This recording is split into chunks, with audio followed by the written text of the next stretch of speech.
Hello, welcome to Choosing Assistive Technology Tools.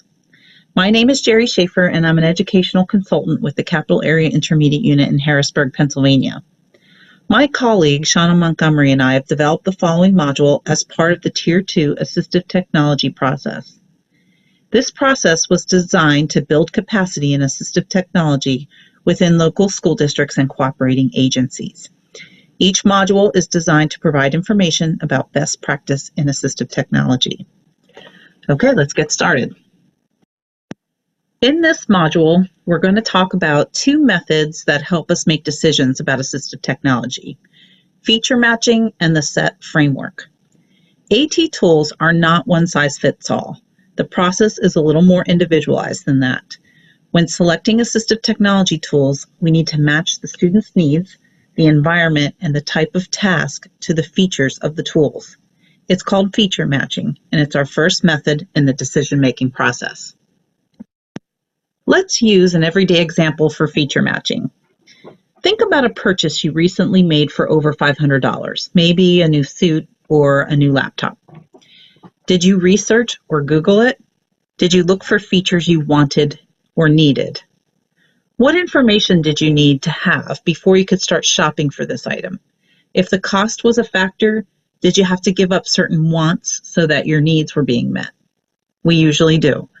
Typically, we don't get the perfect fit. We get something that meets our needs and maybe has some extra features we like. The same is going to be true for assistive technology. We want to make sure the student's needs are met, but we may not get everything we want. We may need to look at more than one tool. Just like in your shopping example, we need to match the features of a tool with the needs of our students. The needs are going to be determined by the strengths of the students, the types of environments, and the students' participation in the tasks the students are being asked to complete. Best practice in assistive technology means that decisions about a tool are based on the information we gather from the Sett Framework. As a team, we first talk about the student, the environment, and the tasks. The tool is chosen based on the features we decide are most important to complete those tasks.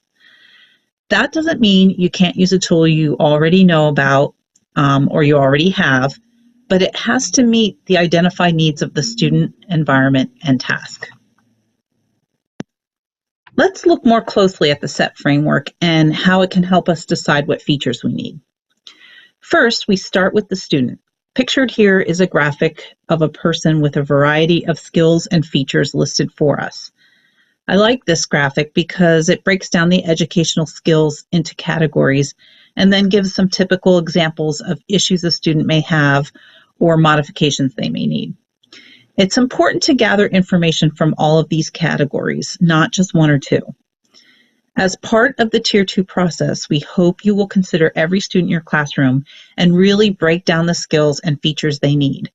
Right now, we're not asking you to address individual needs, but we would like you to think about how your students are similar and how they differ in these areas. This will help you determine if there are low-tech items you could use that would be useful to everyone. You might also begin grouping student need. For example, 2 of your students may need communication devices while 3 others may need visual supports. As we learned in Tier 1, communication and visual supports are for everyone, not just 1 or 2 students. But now in Tier 2, we're going to decide if there are tools we could put into place that specifically address student needs. But before we do that, we want to consider the environment. Here are some factors we should be taking into account: the noise level, distractions, the physical structure of the room, the academic goals, the curriculum, social expectations, and what communication opportunities are being provided. Everywhere a student goes is a different environment. Sometimes the changes are minor, while other times they're very significant. As part of the handouts, we've included a basic chart to help you with this. In Tier 2, we would like you to consider all the environments your students must encounter in the school day. I've listed some of these basic ones here on the slide. like the bus, school office, special education classroom, regular education classroom, and so forth. For this chart, you would take each environment separately, and you briefly describe the factors listed. So, what kind of noise is in that environment? What kind of distractions are there? What kind of mobility is required in that environment? And then you can see the other factors. What challenges might your students have with these factors? So, for example, if you're a teacher in an autism support classroom, you may immediately evaluate the noise level in each environment because that may be a factor for many of your students. So maybe your students are fearful of loud noises, or maybe they don't like the noise that's created by the heating or cooling system. You have to really take a look around and try to find the possible challenges, and then think about the solutions. You can't really shut off the cooling system in your school, but you might put student spaces away from the vent so they can't hear it as much. Or maybe students can wear earplugs or headphones to help them concentrate on their work. Having these items readily available in your classroom can be Tier 1 and Tier 2 intervention. Please try to go through the school day and break down each environment the student interacts with. Try to anticipate the challenges and find some no-tech or low-tech solutions. After taking a good look around at our students and each of the environments they participate in, we want to turn our focus to the tasks. I've listed some of the main areas, like reading, writing, executive functioning skills, communication, mobility, and access. In Tier 2, we want you to look at the tasks we are asking our students to do throughout the day and ask ourselves, is there something about the task that creates a barrier for my students? For example, if your students have fine motor issues and you want to introduce a writing task, there are going to be some challenges. Can the student hold pencils? Do they need keyboards? Can they navigate a mouse on a computer screen? What kind of AT options do you already use, and are they working? We've looked at our students, we understand the environment, and we've identified the tasks. Now what? Now what we want you to do is look around the classroom for tools that students may already have access to and see if they have features we need to reduce these barriers and support their success. We've divided our list of tasks into two categories, academics and communication. Let's take a look at both categories and some tools that might be appropriate for Tier 2. First, we'll look at academics. Here's a schematic drawing of what academic tools, as they're related to tasks, might look like. That looks easy, right? I'm being sarcastic. The fact is, there are a lot of different supports we can put into place based on the task, and most tasks will need more than one support. What's important to remember is you have to know the task you are trying to complete before you can choose the tools. Let's start with no-tech and low-tech options for academics. These tools are usually easy to acquire and typically do not have large price tags. So for writing, you might have pencil grips, adapted paper, stylus. For reading, you might have highlighted reading strips, highlighters, or sticky notes.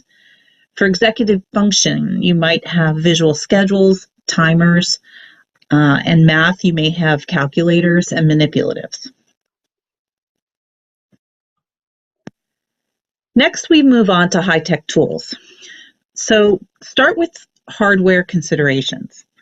What types of devices are already in the district? If everyone has a Chromebook or an iPad or a laptop, are there things that are compatible with that device? Students are more likely to use tech if it doesn't make them look different. And then you want to look at the accessories you have, what's needed to access the device, the keyboards, the mice, the switches, etc. After you've checked out your hardware, you want to look at the software. Is the app or the program that you want compatible with the device you need or you intend to use? Is the software developmentally appropriate? Does it appear too old or too young for the student? Does it accomplish the task without being too complex for the student?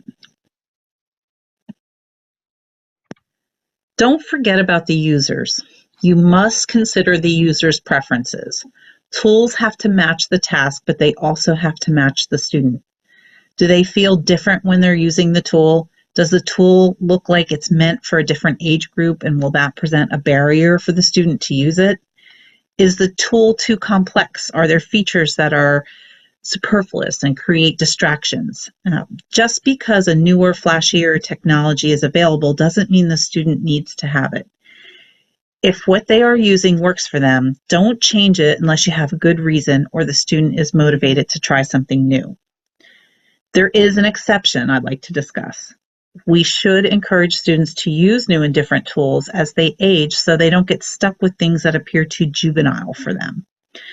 Conversations and trials for developmentally appropriate tools should happen gradually and consistently as they age, not all at once. We shouldn't have a student who is using a preschool app in senior high and then suddenly switch to something that's more adult looking. Now let's look at communication tools. In tiers 1 and 2, we'd like for you to be thinking about how communication is happening in your classrooms. What different types of modalities are being used? Are you modeling all of them? Then you can decide how communication tools can be used within the classroom for all students. First, you want to take a look at the different symbol systems. In the perfect world, all students would be using one universal symbol system, but different AT companies have different symbols, and here are a few examples.